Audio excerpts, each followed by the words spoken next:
ಕುತುಬುಜ್ಜಮಾನ್ ಹಜರತ್ ಅಸೈಯದ್ ಮೊಹಮ್ಮದ್ ಶರೀಫುಲ್ ಮದನಿ ತಂಗಳ್ರನ 429 ವಾರ್ಷಿಕ ಬೊಕ್ಕ 21ನೇ ಪಂಚವಾರ್ಷಿಕ ಉರುಸ್ ನಿರ್ಚೆ 2022 ಫೆಬ್ರವರಿ 10 ತಾರೀಕಿಗೆ ಶುರುವಾದ ಮಾರ್ಚ್ 5 ತಾರೀಕು ಮುಟ್ಟ ಬೇತೆ ಬೇತೆ ಕಾರ್ಯಕ್ರಮದೊಟ್ಟಿಗೆ ಉಳ್ಳಾಲ ದರ್ಗಾ ವಟಾರಡು ನಡಬೆರ ಉಂಡು ಪಣದ ದರ್ಗಾ ಅಧ್ಯಕ್ಷರು ಜನಾಬ್ ಅಬ್ದುಲ್ ರಶೀದ್ ಹಾಜಿರು ತಿಳಿಪಾದರು.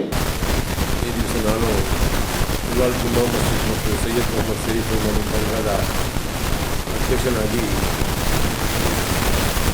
ಸೈಯದ್ ಮೊಹಮ್ಮದ್ ಶರೀಫುಲ್ ಮದನಿ ತಂಗದವರ 479ನೇ ವಾರ್ಷಿಕ ಮತ್ತು 29ನೇ ಪಂಚವಾರ್ಷಿಕ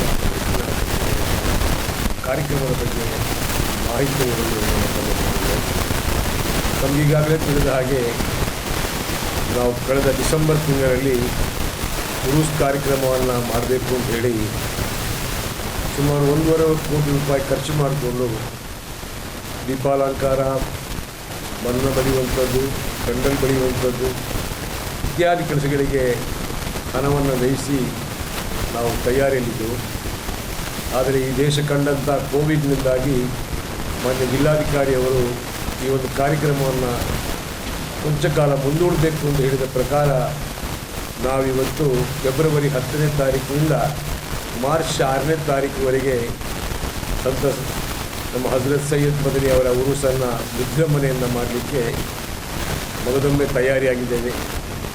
ಈ ತಯಾರಿ ಕೆಲಸಕ್ಕೆ ನಾವು ಭಾಳ ಹಿಂದೆಯೇ ಪ್ರಚಾರವನ್ನು ಮಾಡಿಕೊಂಡು ಇನ್ನೂ ಕೋವಿಡ್ ಏನಾಗುತ್ತೆ ಎಂಬ ಭಯದಿಂದ ನಾವು ಆ ಬಗ್ಗೆ ಮುಂದುವರಿಯದೆ ಸುಮ್ಮನೆ ಕೂತ್ಕೊಂಡಿದ್ದೆವು. ಇದೀಗ ಕೋವಿಡ್ನ ಆ ಒಂದು ಹಾವಭಾವ ಕಮ್ಮಿ ಆದ ಕಾರಣ ನಾವು ಮಾರ್ಚ್ 6ರವರೆಗೆ ಅಂದರೆ ಫೆಬ್ರವರಿ 10ರಿಂದ ಈ ಕಾರ್ಯಕ್ರಮವನ್ನು ಮಾಡ್ತೀವಿ. ಈ ಕಾರ್ಯಕ್ರಮಕ್ಕೆ ನಮ್ಮ ಕರ್ನಾಟಕದ ಮುಖ್ಯಮಂತ್ರಿಗಳಾದ ಬಸವರಾಜ ಬೊಮ್ಮಾಯಿ ಅವರು, ಅದೇ ರೀತಿ ಸಂಸದರಾದ ನಳಿನ್ ಕುಮಾರ್ ಅವರು, ಉಸ್ತುವಾರಿ ಸಚಿವರುಗಳು, ಮಾಜಿ ಉಸ್ತುವಾರಿ ಸಚಿವರುಗಳು, ಹಾಲಿ ಸಚಿವರಾದ ಶಾಸಕರಾದ UP ಖಾದರ್ ಅವರು, ಇದಲ್ಲದೆ ಕರ್ನಾಟಕ ಸರ್ಕಾರದ ಹಾಲಿ ಮತ್ತು ಮಾಜಿ ಶಾಸಕರುಗಳು ಅನೇಕ ಮಂದಿ ನಮ್ಮ ಕಾರ್ಯಕ್ರಮದಲ್ಲಿ ಭಾಗವಹಿಸಿದ್ದಾರೆ. ನಮ್ಮ ಧಾರ್ಮಿಕ ಮುಖಂಡರಾದಂಥ ಜಿಪ್ರಿ ಮುತ್ತುಕೋಯ ತಂಗಡರವರು ಮತ್ತು ಸುಲ್ತಾನ್ ಉಲಮಾ AP ಉಸ್ತಾದರವರ ನೇತೃತ್ವದಲ್ಲಿ ಈ ಉರುಸ್ ಕಾರ್ಯಕ್ರಮವು ಮಾರ್ಚ್ 10ರಂದು ಮಗ್ರಿಬ್ ನಮಾಜರ ಬಳಿಕ ಪ್ರಾರಂಭಗೊಂಡಿದೆ. ಅದೇ ದಿನ ಸಂಜೆ ಅಸರ್ ನಮಾಜಿಗೆ ನಮ್ಮ ಕಾಜಿಗಳಾದಂಥ ತಾಜುಲ್ ಉಲಮರ ಸುಪುತ್ರ ಸೂರತ್ ತಂಗಡರವರು, ಫಜಲ್ ಪಾಯಮ್ಮ ಸೂರತ್ ತಂಗಡರವರು ಇಕ್ರು ಮಜ್ಲಿಸನ್ನು ಉದ್ಘಾಟನೆ ಮಾಡುವುದರ ಮೂಲಕ ನಮ್ಮ ಕಾರ್ಯಕ್ರಮಕ್ಕೆ ಚಾಲನೆ ನೀಡುತ್ತಿದ್ದಾರೆ. ಅದೇ ರೀತಿ ನಮ್ಮ ಮಂಗೂರ್ ಕಾಜಿಗಳು, ಅದೇ ರೀತಿ ಜ್ಞಾನಿ ಉಸ್ತಾದರವರು, ಅನೇಕ ವಿದ್ವಾಂಸರುಗಳು ಈ ಸಮಾರಂಭದಲ್ಲಿ ಭಾಗವಹಿಸಿದ್ದಾರೆ. ಅನೇಕ ನಮ್ಮ ವಿದ್ವಾಂಸರುಗಳ ಪಟ್ಟಿಯನ್ನು ಕೂಡ ನಾನು ಈ ಶೇಖ್ ಜಾಮಿಯಾ ಅಲಿಕುಟಿ ಮುಸ್ಲಿಯಾರ್, ಸಾದಿಕ್ ಅಲಿ ಸಿಯಾಬ್ ತಂಗಲ್, ಪೆರೋಡ್ ಅಬ್ದುಲ್ ರಹಮಾನ್ ಸಕಾಫಿ, ಮುನಾವರ್ ಅಲಿ ಸಿಯಾಬ್ ತಂಗಲ್, ಅದೇ ರೀತಿ ತೋಕಾ ಉಸ್ತಾದ್, ಅಬ್ದುಲ್ ಹಮೀದ್ ಮುಸ್ಲಿಯಾರ್ ಉಡುಪಿ ಗಾಜಿ, ಜಮಾಲುಲ್ಲೈ ತಂಗಲ್, ಅದೇ ರೀತಿ ಸೈಯದ್ ಅಲಿ ಬಾಪಾಕಿ ತಂಗಲ್ ಕೊಯ್ಲಾನಿ, ಇಬ್ರಾಹಿಂ ತಂಗಲ್ ಕೊಡ್ಲುಂಡಿ, ಅತಾವುಲ್ಲಾ ತಂಗಲ್, ಹಮೀದ್ ಅಲಿ ಸಿಯಾಬ್ ತಂಗಲ್, ಮುನವರ್ ಅಲಿ ಸಿಯಾಬ್ ತಂಗಲ್, ನಾಸರ್ ಖೈ ತಂಗಲ್, ಫಾರೂಕ್ ನೈಮಿ ಕೊಲ್ಲಂ, ಅಬ್ದುಲ್ ರಜನಿ ಸಕಾಫಿ ಅಲ್ ಕಾಮಿಲ್, ಸಿರಾಜುನ್ ಕಾಸಿಮ್, ನೌಸಾದ್ ಬಾಕವಿ, ಕಬೀರ್ ಬಾಕವಿ, ಉಮರ್ ಮುಸ್ಲಿಯಾರ್ ಕೊಯ್ಯೂರ್, ಸೈಯದ್ ಜಮಾಲು ತಂಗಲ್ ಕಾಜೂರ್, ಸೈಯದ್ ಹಾಮಿದ್ ಇಂಬಿಚ್ಕೋಯ್ ತಂಗಲ್ ಮುಂತಾದ ಇನ್ನೂ ಅನೇಕ ಮಹಾನ್ ವಿದ್ವಾಂಸರುಗಳು ನಮ್ಮ ವಾಜ್ ಕಾರ್ಯಕ್ರಮದಲ್ಲಿ ಮತಪ್ರಚಾರದಲ್ಲಿ ಭಾಗಿಯಾಗಲಿಕ್ಕಿದ್ದಾರೆ. ಕರಿನ ವರ್ಷ ಡಿಸೆಂಬರ್ 23 ತಾರೀಕರದು ಉರುಸುನು ನಿಗದಿ ಮಲ್ತದ ಸುಮಾರು 1.5 ಕೋಟಿ ರೂಪಾಯಿಡು ಸುಸಜ್ಜಿತ ಉರುಸ್ ಕಾಮಗಾರಿ ಕೈಕೊಂದು ಕೋವಿಡ್ ದಾತ್ರ ಉರುಸುನು ದುಂಬು ಪಾರ್ದಿತ್ತ. ಇತ್ತೆ ಫೆಬ್ರವರಿ 10 ತಾರೀಕು ಬಯ್ಯ 4 ಗಂಟೆಗೆ ಜಿಯಾರತ್ ಮಾಸಿಕ ಜಿಕ್ರ್ ಮಜ್ಲಿಸ್ ಕಾರ್ಯಕ್ರಮ ತಾಜುಲ್ ಉಲಾಮರ ನಮಗೆ ಕುರ್ರತ್ ತುಸ್ಸಾದ ಸೈಯದ್ ಕೋಯಮ್ಮ ತಂಗಲ್ ಕೂರತ್ರಿನ ನೇತೃತ್ವದ ಜಿಕ್ರ್ ಮಜ್ಲಿಸ್ ನಡಪೆರ ಉಂಡು. ಬಯ್ಯ 7 ಗಂಟೆಗೆ ಉರುಸ್ ಕಾರ್ಯಕ್ರಮನು ಸೈಯದುಲ್ ಉಲಾಮಾ ಜಿಪ್ರಿ ಮುತ್ತುಕೋಯ ತಂಗಳ್ ಉದಿಪನ ಮಲ್ಪೆರ ಉಲ್ಲೇರು. ಸಮಾರೋಪ ಕಾರ್ಯಕ್ರಮನು ಸುಲ್ತಾನುಲ್ ಉಲಾಮಾ AP ಅಬೂಬಕರ್ ಮುಸ್ಲಿಯಾರ್ ನೆರವೇರಿಸಾಯರ ಉಲ್ಲೇರು. ಉರುಸ್ ಕಾರ್ಯಕ್ರಮಡು ಬೃಹತ್ ರಕ್ತದಾನ ಶಿಬಿರ, ಸನದುದಾನ ಮಹಾಸಮ್ಮೇಳನ, ಮದನಿ ಸಂಗಮ, ಬೃಹತ್ ಮೆಡಿಕಲ್ ಕ್ಯಾಂಪ್, ಸರ್ವಧರ್ಮ ಮುಖಂಡರಿನ ಸಮ್ಮೇಳನ, ಮದನಿ ಮೌಲೂದ್ ಪಾರಾಯಣ, ಸಂದಲ್ ಮೆರವಣಿಗೆ, ಅನ್ನದಾನ ಕಾರ್ಯಕ್ರಮ ನಡಪೆರ ಉಂಡು ಪಣದು ಜನಾಬ್ ಅಬ್ದುಲ್ ರಶೀದ್ ಹಾಜಿಯರು ವಿವರ ಕೊರಿಯರು. ಅದು ಮಾತ್ರ ಅಲ್ಲದೆ ನಾವು ಈ ಒಂದು ಸಮಾರಂಭದ ಬಿಡುವಿನ ಕಾಲಗಳಲ್ಲಿ ಹಗಲುಗಲ್ಲಿ ಮತ್ತು ಮಗರಿಬ್ ನಮಾಜಲ್ಲಿ ಕೂಡ ಕೆಲವೊಂದು ಕಾರ್ಯಕ್ರಮವನ್ನು ಹಮ್ಮಿಕೊಂಡಿದೆ. ಒಂದು ನಮ್ಮ ಸೌಹಾರ್ದ ಸಮ್ಮೇಳನ ಅಂತ ಹೇಳುವಂಥ ಒಂದು ವಿಶಿಷ್ಟವಾದ ಕಾರ್ಯಕ್ರಮ ಇದೆ. ಅದೇ ರೀತಿ ಒಂದು ವಿಶಿಷ್ಟವಾದ ಬ್ಲಡ್ ಕ್ಯಾಂಪ್ ಮಾಡುವವರಿದ್ದೇವೆ. ಅದೇ ರೀತಿ ಒಂದು ಮೆಡಿಕಲ್ ಕ್ಯಾಂಪನ್ನು ಒಂದು ಕೂಡ ದಿನ ಹಮ್ಮಿಕೊಂಡಿದ್ದೇವೆ. ಅದು ಅಲ್ಲದೆ ನಮ್ಮ ಧಾರ್ಮಿಕ ವಿಚಾರಗಳಿಗೆ ಸಂಬಂಧಪಟ್ಟಂತೆ ನಮ್ಮ ಮದನಿ ಮೌಲಿದ್, ಅದೇ ರೀತಿ ಮಜ್ಲಿಸ್ ನೂರ್, ಅದೇ ರೀತಿ ಜಿಕರ್ ಮಜ್ಲಿಸ್ ಮುಂತಾದ ಕಾರ್ಯಕ್ರಮವನ್ನು ಈ ಒಂದು ಉರೂಸ್ ಸಮಾರಂಭದಲ್ಲಿ ನಾವು ನಡೆಸಿಕೊಂಡು ಬರಲಿಕ್ಕೆ ತಯಾರಿಯನ್ನು ನಡೆಸ್ತಾ ಇದ್ದೇವೆ. ಅದು ಮಾತ್ರ ಅಲ್ಲ, ನಾವು ಈ ಒಂದು ವಿಶಿಷ್ಟವಾದ ಕಾರ್ಯಕ್ರಮದಲ್ಲಿ ನಮ್ಮಲ್ಲಿ ಜಾತಿ ಧರ್ಮ ಭೇದವಿಲ್ಲದೆ ಎಲ್ಲ ವರ್ಗದ ಜನರಿಗೆ ನಾವು ನಮ್ಮ ಸ್ವಾಗತವನ್ನು ಕೋರ್ತಾ ಎಲ್ಲರೂ ಈ ಕಾರ್ಯಕ್ರಮದಲ್ಲಿ ಭಾಗವಹಿಸಬೇಕು ಅಂತ ಕೇಳುವಂಥ ಒಂದು ಪ್ರಸ್ತಾವನೆಯನ್ನು ತಮ್ಮ ಮುಂದೆ ಇಡ್ತೇನೆ. ಅದು ಮಾತ್ರ ಅಲ್ಲ, ನಮ್ಮಲ್ಲಿ ಯಾವುದೇ ಜಾತಿ ಧರ್ಮದವರು ನಮ್ಮಲ್ಲಿರುವಂಥ ಸಂತೆ ಆ ವ್ಯವಸ್ಥೆಯಲ್ಲಿ ವ್ಯಾಪಾರ ಮಾಡಲಿಕ್ಕೆ ಅನುಮತಿಯನ್ನು ಕೂಡ ನೀಡಿಕೊಂಡಿದ್ದೇವೆ. ಯಾರು ಬೇಕಾದರೂ ಅದರಲ್ಲಿ ಭಾಗವಹಿಸ್ಬೋದು ಅಂತ ಹೇಳುವ ಮಾತನ್ನು ಈ ಸಂದರ್ಭದಲ್ಲಿ ನಾನು ತಮ್ಮ ಮೂಲಕ ಹೇಳಲಿಕ್ಕೆ ಇಚ್ಛೆಪಡ್ತಾ ಇದ್ದೇನೆ. ಈ ಒಂದು ವಿಶೇಷವಾಗಿ ನಮ್ಮ ಶರೀಯತ್ ಕಾಲೇಜಲ್ಲಿ ಕಳೆಯುವಂಥ ವಿದ್ಯಾರ್ಥಿಗಳಿಗೆ ಸನದುದಾನ ಸಮ್ಮೇಳನ ಕೂಡ ನಮ್ಮಲ್ಲಿ ಒಂದು ನಡೆಯುವಂಥ ವಿಶಿಷ್ಟ ಕಾರ್ಯಕ್ರಮ. ಅದು ಮತ್ತು 5ನೇ ತಾರೀಕಿನಂದು ಸಂದಲ್ ಮೆರವಣಿಗೆ ಅಂತ ಹೇಳುವಂಥ ಒಂದು ಬಹಳದೊಂದು ಮೆರವಣಿಗೆ ಕೂಡ ಆ ರಾತ್ರಿ ವಿಷಯ ನಡೀತಿದೆ.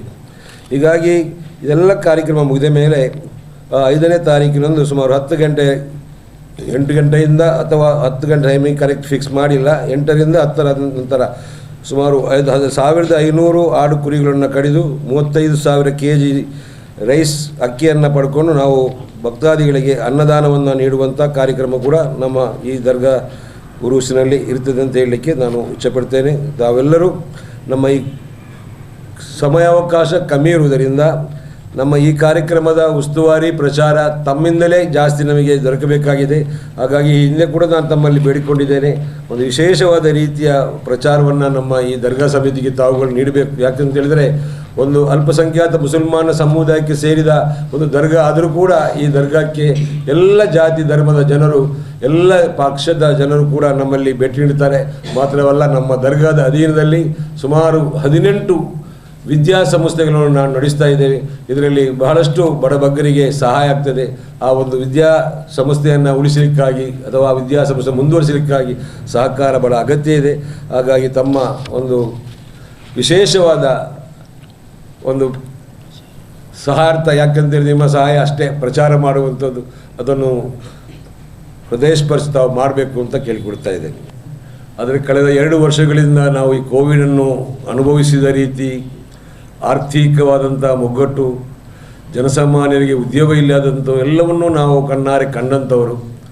ಆದರೆ ಅದರಲ್ಲಿ ಹೆಚ್ಚಿನ ಭಾಗದ ಒಂದು ಕೂಗು ಏನು ಅಂತ ಹೇಳಿದರೆ, ಇದು ಏನೋ ಒಂದು ಲಾಬಿಗಾಗಿ ನಡೀತದೆ, ಏನೋ ಒಂದು ವಿಚಾರಕ್ಕಾಗಿ ನಡೀತದೆ ಅಂತ ಎಲ್ಲರೂ ಹೇಳುವಂಥ. ಆದರೆ ನಾವು ನಮ್ಮ ಉಳ್ಳಾಳ ದರ್ಗದಲ್ಲಿ ಸಂಪೂರ್ಣ ಅದರ ಬಗ್ಗೆ ಈ ಸರ್ಕಾರ ಮಾಡಿದ ನಿಬಂಧನೆಯನ್ನು ಪಾಲಿಸಿಕೊಂಡು ಬಂದಿದ್ದೇವೆ. ಈಗ ನೋಡುವಾಗ ಅಲ್ಲಾಹನ ಅನುಗ್ರಹದಿಂದ ನಾನು ಆಗಲೇ ಹೇಳಿದ್ದೆ DC ಸಾಹೇಬ್ರ ಹತ್ರ, ನಾವು ಅಲ್ಲಾಹನ ಮೇಲೆ ಭಾರ ಹಾಕಿ ಮಾಡುವಂಥ ವ್ಯವಸ್ಥೆ, ಅಲ್ಲಾಹನ ಮೇಲೆ ಸಂಪ್ರೀತಿಯಲ್ಲಿ ಮಾಡುವಂಥ ಕೆಲಸ, ಅದು ದೇವರ ಸಹಾಯ ನಮಗೆ ಇರುತ್ತೆ. ಈಗಾಗಲೇ ಬಹಳಷ್ಟು ಕೋವಿಡ್ ನಿಯಂತ್ರಣಕ್ಕೆ ಬಂದಿದೆ. ಇನ್ನು ಮುಂದೆ 10ನೇ ತಾರೀಕು ಆಗುವಾಗ ಸಂಪೂರ್ಣ ಕಮ್ಮಿ ಆಗ್ಬೋದು ಅಂತ ಭರವಸೆ ಇದೆ. ಒಂದು ವೇಳೆ ಸಣ್ಣ ಪುಟ್ಟ ಸಂಖ್ಯೆಗಳು ಇದ್ದರೂ ಕೂಡ ನಾವು ಅದಕ್ಕೆ ಬೇಕಾದಂಥ ಏನು ಸರ್ಕಾರ ಮಾಸ್ಕು, ಅಂತರ ಅದೆಲ್ಲ ನಾವು ನಿಭಾಯಿಸ್ತೇವೆ. ಅಲ್ಲಿ ವೈದ್ಯಕೀಯ ಚಿಕಿತ್ಸೆಗೆ ಬೇಕಾಗಿರುವಂಥ ಎಲ್ಲ ವ್ಯವಸ್ಥೆಯನ್ನು ನಾಳೆಯಿಂದಲೇ ನಾವು ಪ್ರಾರಂಭ ಮಾಡ್ತಾ ಇದ್ದೇವೆ. ನಮ್ಮಲ್ಲಿ ಲಕ್ಷಾಂತರ ಜನರ ನಿರೀಕ್ಷೆ ನಮ್ಮದು. ದಿವಸಕ್ಕೆ ಒಂದು 25,000 ಜನ ಬರಬೇಕು, ಕಡೆ ದಿವಸ ಒಂದು 30 ಲಕ್ಷ ಆದರೆ ಜನ ಬರಬೇಕು. ಆದರೆ ಈಗಿನ ಪರಿಸ್ಥಿತಿ ಕೆಲವೊಂದು ವ್ಯವಸ್ಥೆ, ಯಾಕಂದರೆ ಮೊದಲೆಲ್ಲ ಗಾಡಿಗಳಿಲ್ಲ ಇತ್ತು, ಇದು ಇವತ್ತು ಪ್ರತಿಯೊಬ್ಬರಿಗೂ ಕಾರುಗಳಿದೆ. ಹಾಗೆ ಬಂದರೆ ಅದೇ 5 ನಿಮಿಷ ಅವರು ಹೋಗ್ತಾರೆ. ನಮಗೊಂದು ಲೆಕ್ಕಕ್ಕೆ ಅವರು ಸಿಗೋದು. ಮೊದಲೆಲ್ಲ ಅಂದರೆ ಅಲ್ಲಿ ಬಂದು ತಂಗ್ತಾ ಇದ್ದರು, ಮೌಯಿರ ಪಟ್ಟಣದಲ್ಲಿರ್ಬೋದು, ಬೇರೆ ಬೇರೆ ಕಡೆಗಳಲ್ಲೆಲ್ಲ ತಂಗಿ ಇದು ಮಾಡ್ತಾರೆ. ಈಗ ಅದಕ್ಕೆಲ್ಲ ಅವಕಾಶ ಇಲ್ಲ, ಬರ್ತಾರೆ ಹೋಗ್ತಾರೆ. ಅದಕ್ಕೆ ಜನಸಂಖ್ಯೆ ಕೂಡ ಈಗ ಹೇಳಲಿಕ್ಕೆ ಕೆಲವರು ಅವರವರ ಆರೋಗ್ಯ ದೃಷ್ಟಿಯಲ್ಲಿ ಸ್ವಲ್ಪ ದೂರ ಇರ್ಬೋದು. ಅಂತೂ ಒಳ್ಳೆ ಒಂದು ಜನಸಂಖ್ಯೆ ಒಂದು ದಿನ ಬಂದು ಹೋಗುವಂಥದ್ದು ಇರ್ಬೋದು. ಉರುಸ್ ಮೇಲ್ವಿಚಾರಣಾ ಸಮಿತಿ ಸದಸ್ಯರು ಫಾರೂಕ್ ಉಳ್ಳಾಲ್ ಎತ್ಕೊಂಡರು. ಪ್ರಧಾನ ಕಾರ್ಯದರ್ಶಿ ಹಾಜಿ ತ್ವಾಹಾ ಮೊಹಮ್ಮದ್, ಲೆಕ್ಕ ಪರಿಶೋಧಕರು UT ಇಲ್ಯಾಸ್, ಉರುಸ್ ಪ್ರಚಾರ ಸಮಿತಿ ಕನ್ವೀನರ್ ಹಾಜಿ AK ಮೊಹಿಯುದ್ದೀನ್, ಆಸಿಫ್ ಅಬ್ದುಲ್ಲಾ ಸುದ್ದಿಗೋಷ್ಠಿಗೆ ಇದ್ದರು.